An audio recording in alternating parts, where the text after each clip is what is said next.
Hello, YouTube and BitChute friends. An update. An update. I thought I would stick my head out a little bit again. I haven't been posting very much because people who have been keeping track of my channel, I've posted a couple of videos on my particular condition. I was diagnosed to have stage 4 cancer, and yeah, there's not much of an update other than, well, there is a bit of an update. I guess certain reflections I've been having, other than if you want to, see what I'm doing, go to my previous two videos. I outlined a protocol that I've adopted. But more importantly than even the protocol I've adopted, I think I want to put something into context about how as a spiritual being, as a psychic being, as a physical being, things coming together in that kind of combination of existence, they tend to overlap. I think that it was Jane Roberts in her Seth Speaks that I came across the idea that energy and matter is interchangeable. I guess it's sort of like that fuzzy-haired guy called Einstein had a similar notion, but I'm not sure. There's a lot of discrepancies and problems with Einstein, so I'm not going to take him too much into my bosom of understanding. But I think what I'd like to just sort of update a bit is the nature of my existence, the reality I experienced, clearly, obviously, was affected tremendously on all levels, physically, emotionally, spiritually, intellectually, particularly because I was introduced to my condition by a barbarian and renegade called a urologist. And I mean, it's difficult to blame these people, the white coats, although I do, but from the point of view that the system they've existed in all their life, the educational system that spit them out to regurgitate the shit that they've been told, and then the propagation of that personal lack of judgment that they adhere to, meaning they don't have a conscience anymore, they just have some sort of regurgitated company line shit. They are convinced, obviously, on some level of the rightness of what it is that they do and they think and all of that, and it should not be challenged. And if a person challenges this, challenges the worldview that was established over decades of education and what they call practice. I hate the idea of doctors practicing anything. I'd like them to actually have expertise that prohibits them from practicing on anybody. But it's just kind of curious, the words that are being used. It's kind of like infectious germ theory. I've talked about that as well. It's like, why are they still calling it a theory if it's a fact? You should drop the theory part and say, no, it's established, or gravitational theory. If everybody's so convinced it's true, drop the theory part of it and give me the facts. Give me the hardcore science of something. So in my experience, uh, my introduction to literally a new world of existence was unfortunately through a fucktard urologist, cruel, brutal, barbaric sort of nature that these people have. They don't have any sense of compassion or understanding, even though they may uh, practice certain words. And I'm not disparaging the entire lot. It's just the ones I've come across. And even the ineffectiveness of what are called now, I don't have a doctor, I have what is called a nurse practitioner, who's a referral service, who's totally clueless about anything that really matters to me. But as long as you're part of the system, and the way I feel, there is still something that I may be able to gain from the system in the sense of certain things, particularly diagnostics, which is coming up for me. I have a diagnostic imaging um, end of November. So there will be an indicator. I had to fight for that one. They didn't want to give it to me. This urologist didn't want to give it to me. He said, no, it's too early. You're not doing what I want you to do, so you're not going to get your imaging. It's called an MRI. I have to figure out too. Last time I was in the machine, I almost vomited because I think it's uh, the agent they introduced to create contrast. I'm not crazy about this thing, considering that bodies that are ill, out of balance, are weak, and generally speaking, my perception of this is toxic. So one of the things you don't want to do is add additional toxicity. And I've become probably 80% organic in all the food that I consume. There's still some that is not organic. I think I'm pretty well. I think I'm past 70 for sure. I think I'm up to 80, and occasionally there's still 20% left. Anyway, I got a little ways to go. So my understanding, existence, that sort of triad of spirit, mind, body, has been fundamentally challenged, reversed, changed, added to, augmented, devastated, elated, yes, even elated on a certain level.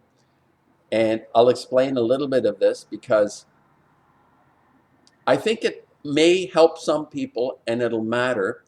And the first thing that I think will matter is to take responsibility for the thing that you're going through, whether it's a physical act that we do and then are responsible for having done something, or whether in fact the development, the dis-ease in our bodies is also related to something that we did.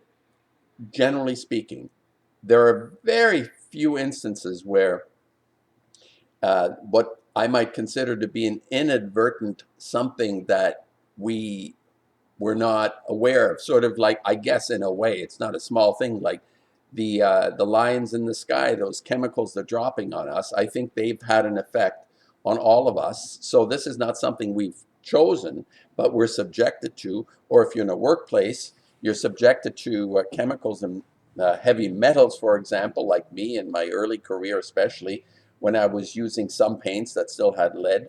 I suspect that there are I was tested for heavy metals, and I was considered to be not passing the threshold to qualify for any therapies like chelation, although I'm going to get this sorted out as well. There may be a heavy metal component to my imbalance and my weakness. But the point that really impacted, or the thing that impacted me, was the idea of taking responsibility. Once there is, not sure to what extent one overcomes this sort of fear level of, oh my God, the sea has happened and everybody runs for the hills. It's this kind of death sentence idea that has been propagated in culture. Like our daughter-in-law says, if you have cancer, you're both a victim and a hero. And if you have any other disease, they don't really want to deal with you, especially during the shit show.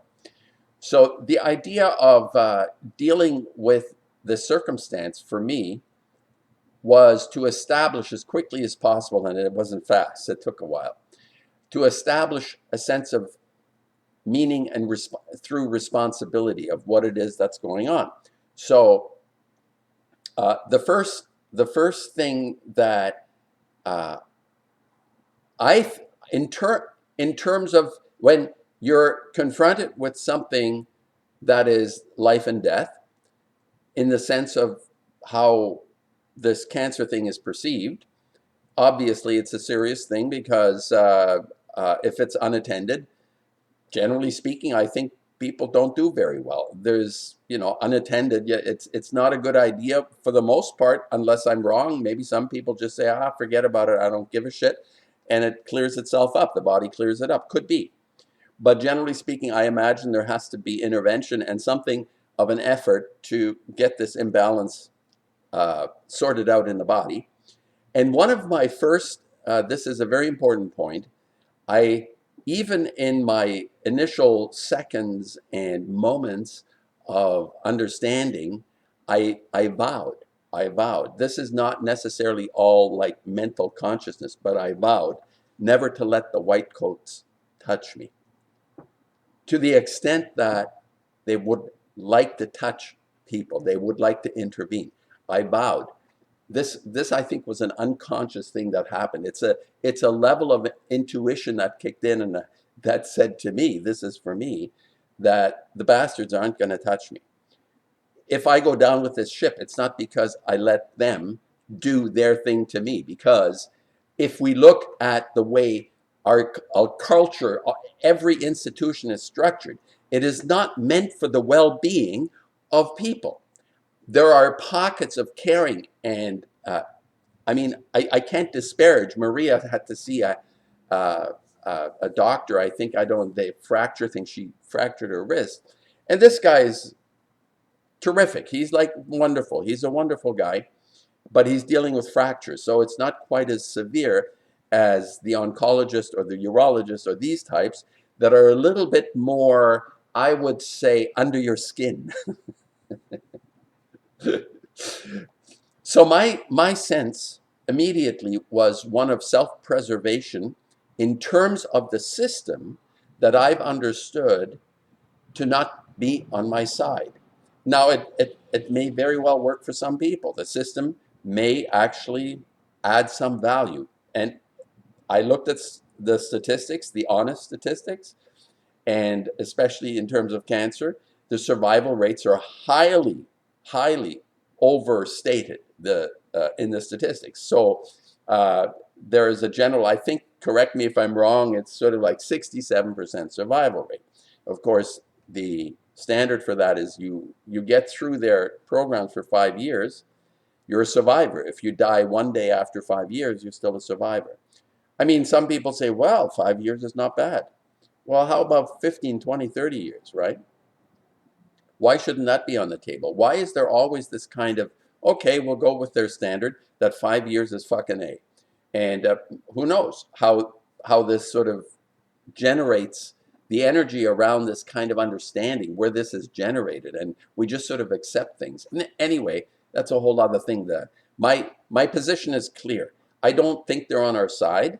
To introduce more toxins to a toxic body makes no sense to me. Whether it's chemo or radiation, any of that shit, I refuse their pulling flesh out of my prostate and scarring me and doing all that stuff. And he got very upset with me because I didn't want to do that. Well, then we're not going to treat you. I said, okay, don't treat me.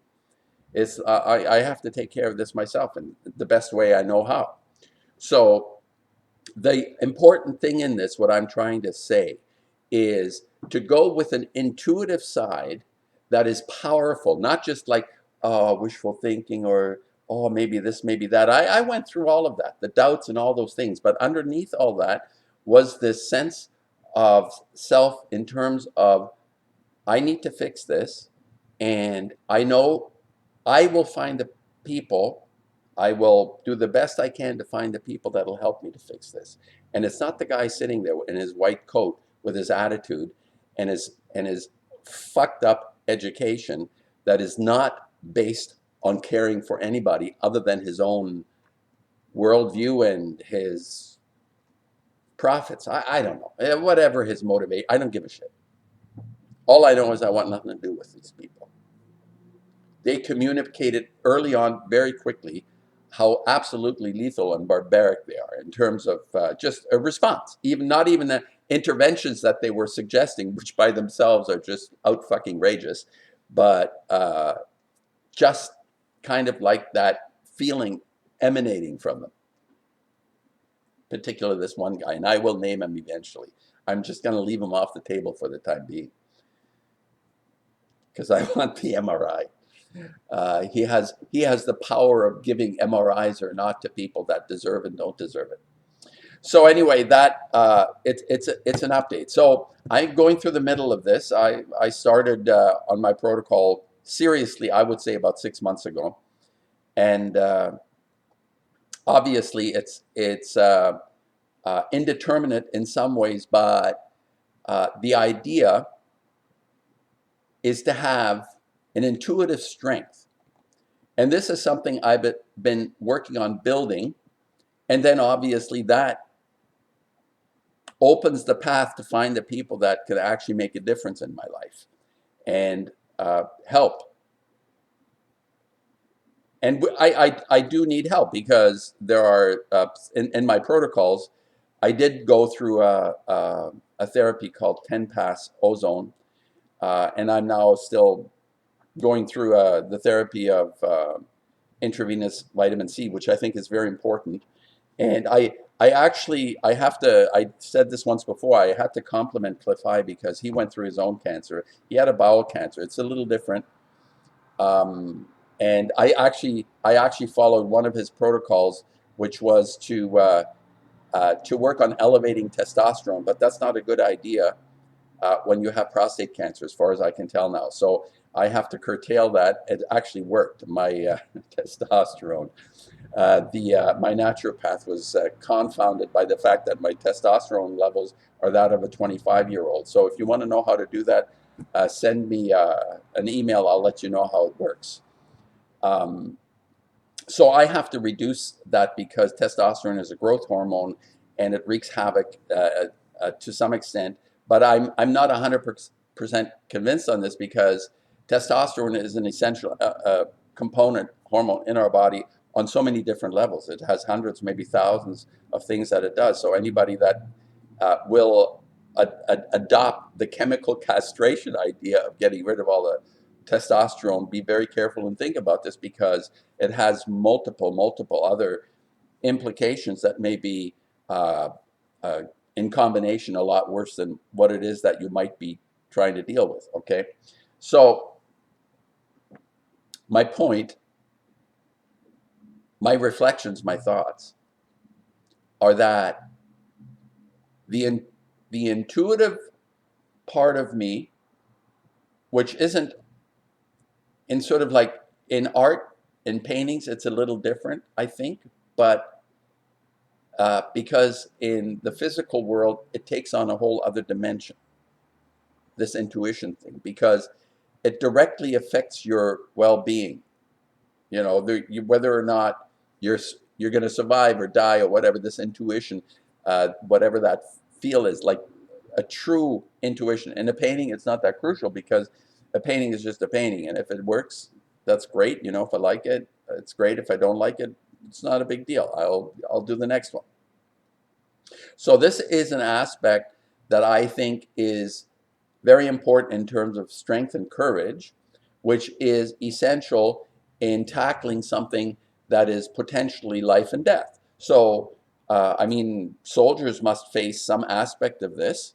It's probably more dramatic if you're a soldier because uh, with a dis-ease, a physical imbalance that I'm going through, that I'm attempting, that I am convinced I will lick this through my protocols, what I'm doing, my change of lifestyle, that you go back and listen to what I said in the thing. So check it out. It may work for you. I don't know if it will or won't, but it's a fundamental uh, change in worldview regarding intuition and courage, and a physical change is also very important in this.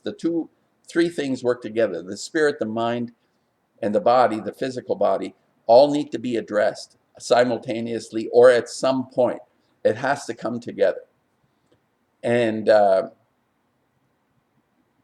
it feels like it's coming together much more than it was, let's say, 3-4 months ago. It's a bit of a roller coaster sometimes to stay in the right direction. Um, but there has to be an element of faith, as in anything that's worthwhile. Are we going to commit and have a level of faith about our decisions and understanding of what we're going through? Because it is an entire change in in my worldview that has happened,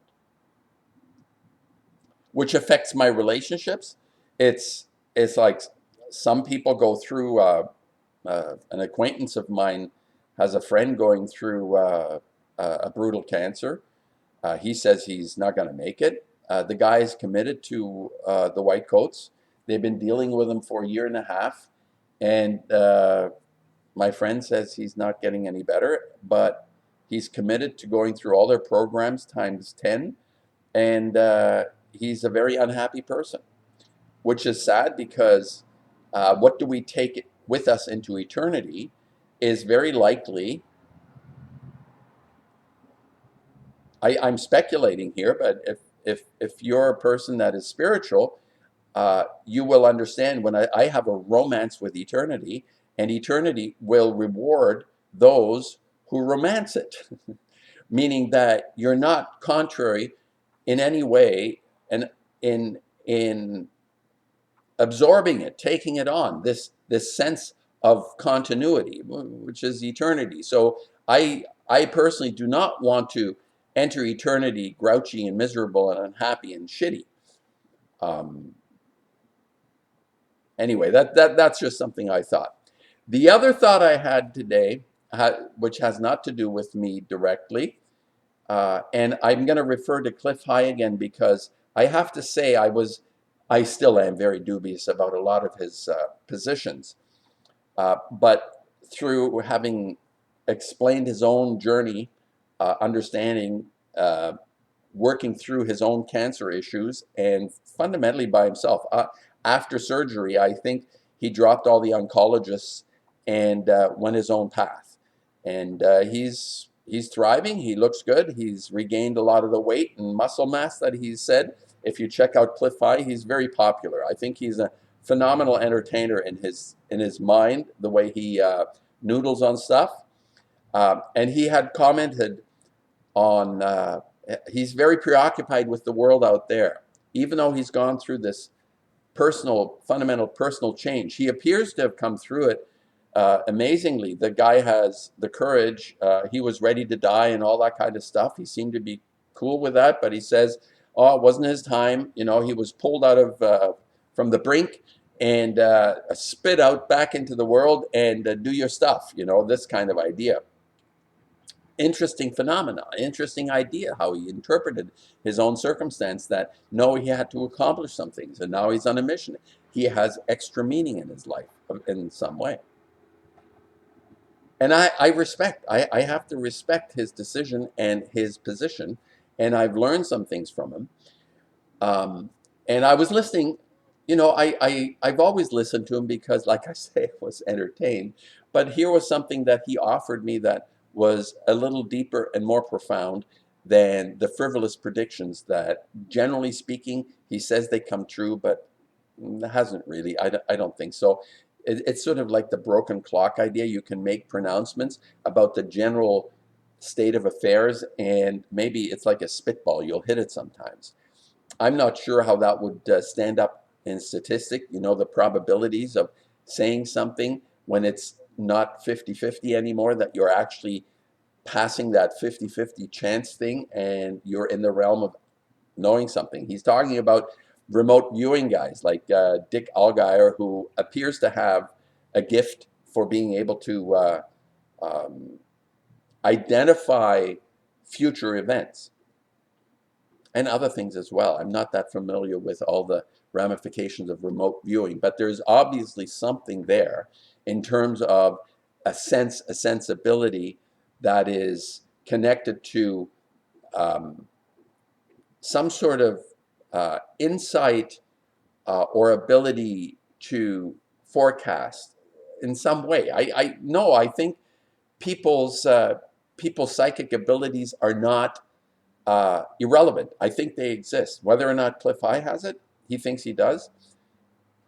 I'm still not convinced about uh, what's going on there entirely. But okay, his point today, he addressed one of my favorite people to dislike, Jordan Peterson. He addressed his ARC, Association for Responsible Citizenship or something, And Peterson has catapulted himself, or has been catapulted, I think, not himself. He has been promoted and propagated into such high levels of public notoriety that there is in itself, the red flags go up. When people become this popular, in like millions and millions of subscribers and wealth and all that kind of stuff, we have to pause for a moment. It's not to be bigoted about people that have something to offer because they're wealthy or they're promoted, but generally speaking, the system is not on my side. Culture is not on our side. This is Yuji Krishnamurti. He did beautiful dissertations on this idea that culture is not our friend. Or even Terence McKenna. I've referred to Terence McKenna. I think he nailed this. And culture that presents us with what I said earlier, we're going to get the next shit show that will happen will be delivered by a saint. And I think one of the candidates was Robert Kennedy Jr., RFK Jr., Robert, yeah, I think that's his, the letters.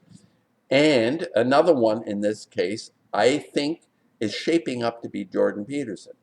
Even Cliff High believes him to be some sort of a saint, some kind of person with phenomenal insights. Well, to a certain extent, he basically breaks down his civil responsibility idea. He breaks that down very quickly and succinctly as being a bunch of fucking hooey, because you do not create the laws and the rules surrounding my inner self and understanding about what it is this mystery is all about. So these organizations always want to reduce the mystery to some sort of a formula. It's inevitable when you join clubs and groups and all that kind of stuff, you inevitably end up creating rules and regulations that prohibit you from connecting to the mystery, even though there may be insight and understanding.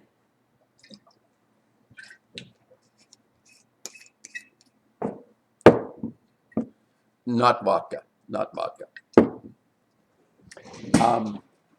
So he had made a comment about this art movement, which is fundamentally made up of very wealthy people, probably some intellectuals that may not be quite millionaires, but close to it probably, or on the fringe.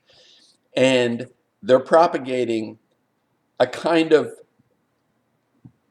alternate WEF, W, the forum of, what is that, World Economic Forum, the WEF guys, Klaus Schwab, the alien from Ubel Knubel who wears weird outfits with medallions and tells us how we should feel, think, and be in the future.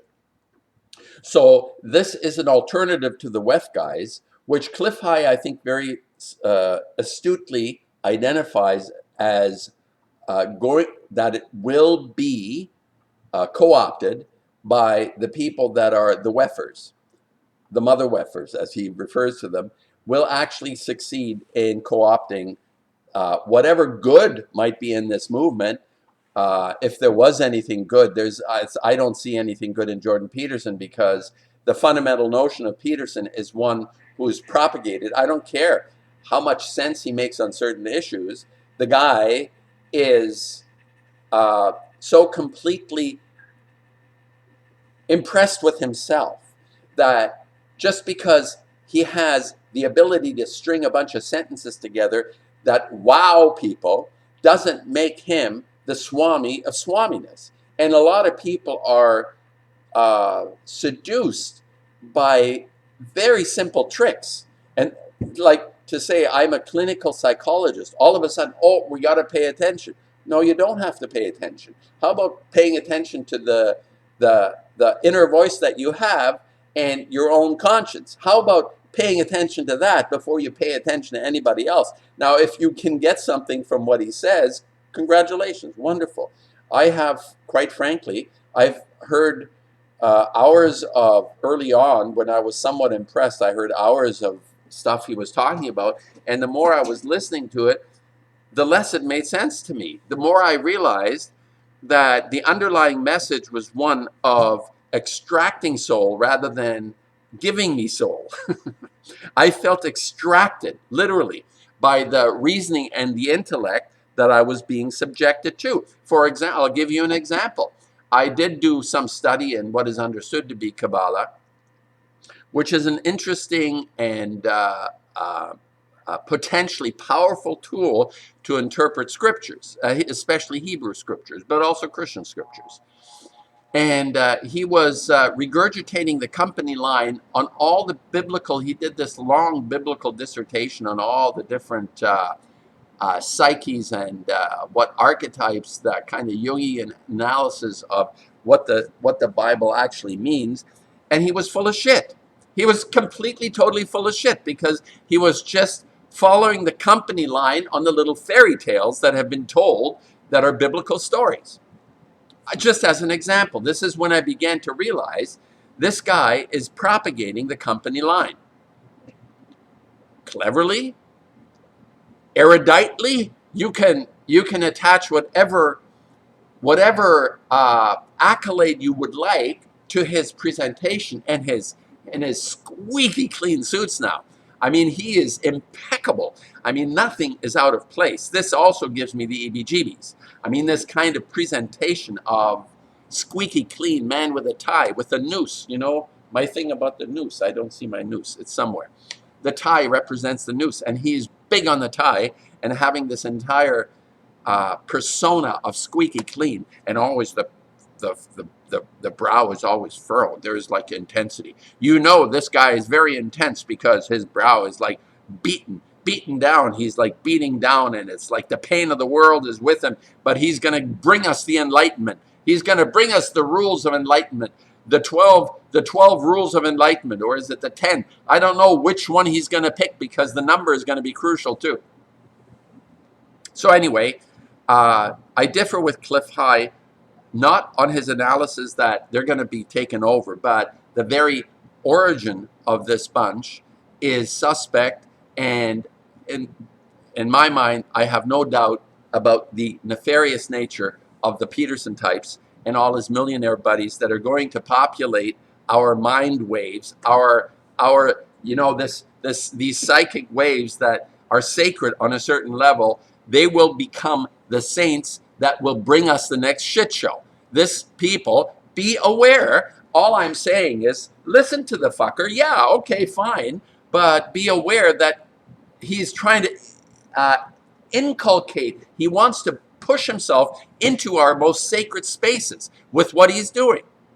And now he's doing it on a global level with an organization even. You know, it's like Groucho. I don't want to belong to a club that would have me as a member. This makes a lot of sense, because we want to be independent. We want to be on the anarchic side rather than the organized side from a psychic point of view. I mean, we cooperate naturally. I mean, anarchists are very good cooperators too. They don't sort of go out on a limb and sort of pull their hair out or each other's hair out. No, there's cooperation, but you don't have to have this sort of structure behind everything, which is Peterson, you know, with everything is like, ooh, impeccable structure, and the speakers are so clever, and the jokes, and everything falls into place, and people clap, and it's like wonderful, and thousands are streaming.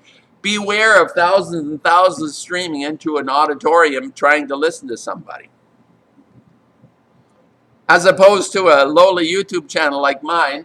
And I have wonderful, loyal subscribers who send me fantastic emails wishing me well. This is the nature of our existence. This is the hardcore nature of our existence. When we connect with people, whether we meet them or not, in physical world, there is a spiritual connection that propagates the right things in all of us. Hope that makes sense.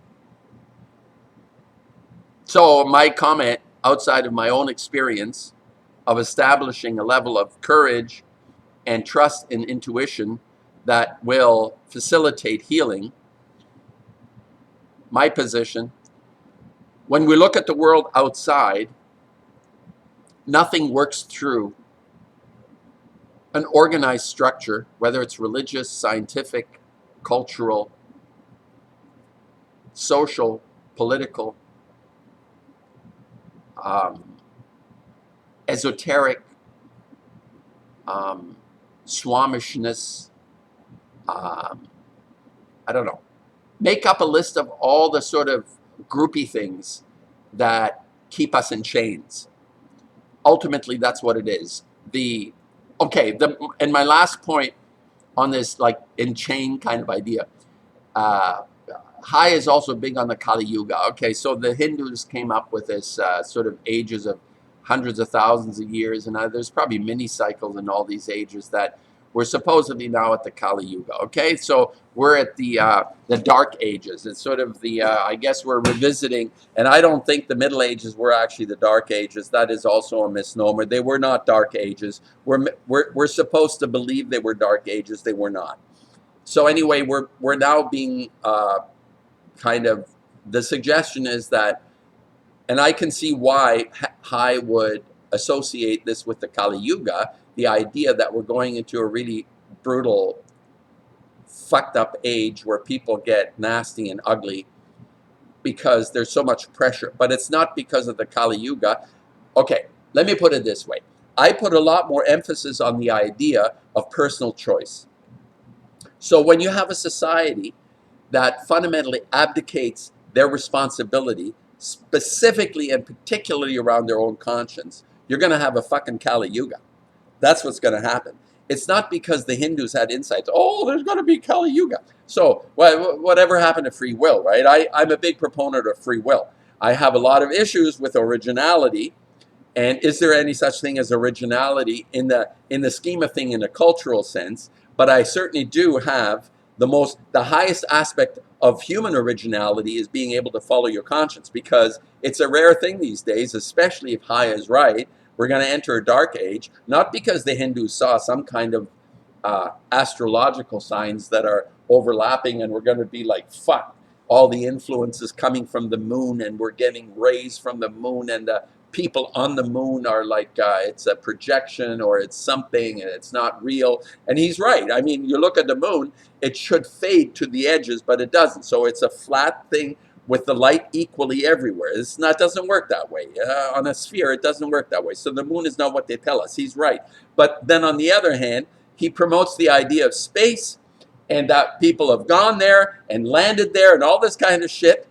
And he will never address what the flat earthers have been questioning about the curvature idea. How can you actually observe something that is supposed to be behind the curve? How about addressing that for a change? You have a good enough magnifying device and you're looking into the distance, you're going to be able to see shit that you're not supposed to be seeing. So I'm not saying it is anything specifically, but Cliff High has never addressed this. He just ridicules the guys that say, why do we see an object that is supposed to disappear behind the curvature of the earth?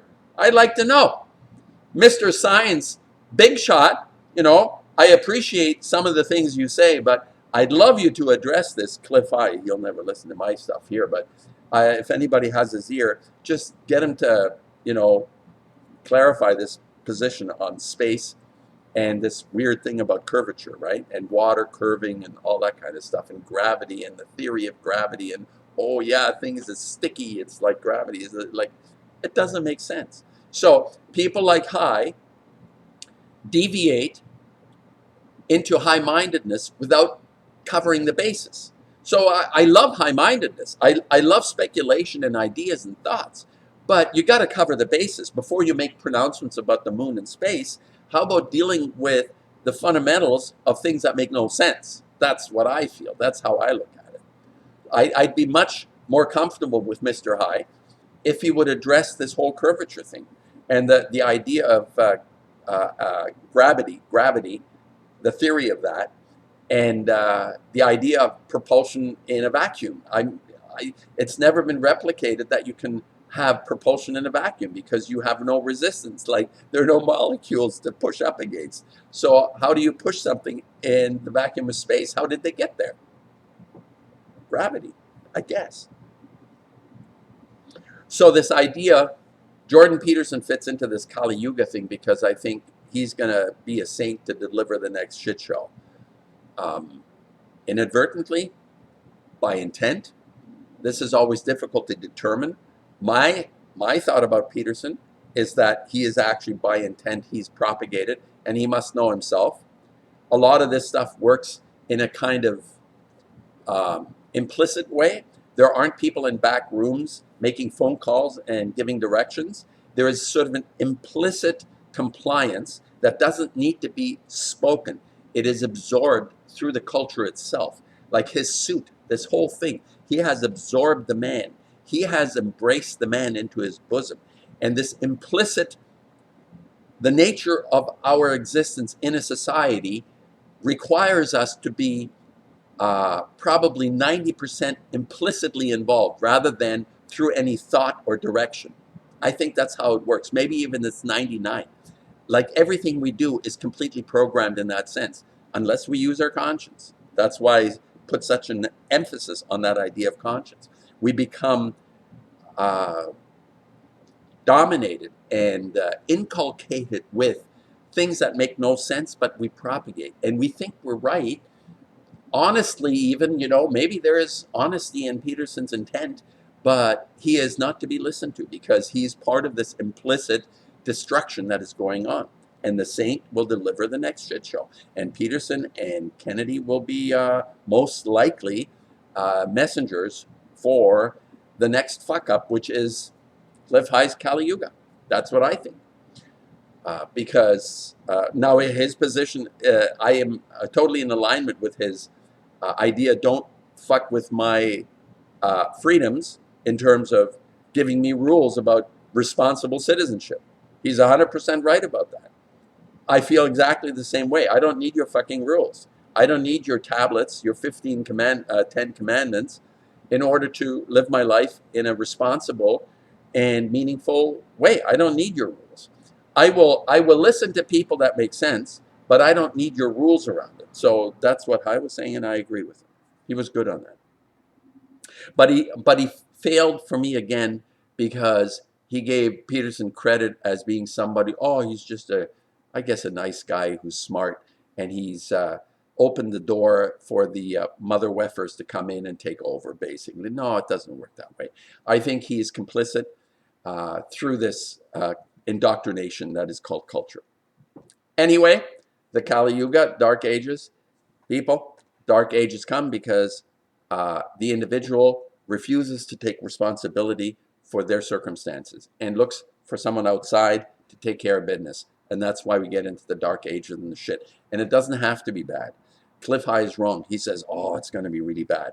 I say no. It doesn't need to be bad. It may be, but it doesn't need to be bad because when people do the right thing, we're going to switch into a magnificent existence inside this mystery very quickly. It's not going to be like, ages, dark ages. The reason we're in the shitter that we're in is because we have abdicated responsibility. Just like I was saying, I'm sitting in front of this urologist who's trying to just sort of bamboozle and whack me and with his vulgarities. And I was terrified, and the true fear just started after, as I have an active mind, so my mind kind of carried on and carried on. I literally couldn't sleep for weeks and weeks. I would sleep maybe a couple of hours a night. There was this continuous sort of cycle of doubt and indetermination. I had to find my courage in order to be able to sleep. Anyway, I'm sleeping better, other than, of course, my the issues with the prostate means that for whatever reason, the pressure on having to pee is something's wrong. So I gotta fix that somehow. So, but the sleeping part, I have definitely caught up. Last night I slept, I think it was 3 hours in a row. I woke up briefly, had my pee. I was asleep within 5 minutes. I slept 4 hours, and then I woke up in the morning like after 7 hours of sleep, but I stayed another couple hours. So there are improvements, and it's a roller coaster sometimes, but I'm heading in the right direction. That's how I feel anyway. That's my update, with a few other footnotes. So I hope this to some extent was entertaining too, but also more importantly helpful to people that are going through similar circumstances in terms of their own courage and taking hold of their lives and being disciplined to do the right thing, emotionally, spiritually, mentally and physically. This is a constant thing that I remind myself. I want to do the right thing, and especially when I deal with other people, especially in relationships, it's very important to do the right thing, obviously for ourselves, but with other people as well.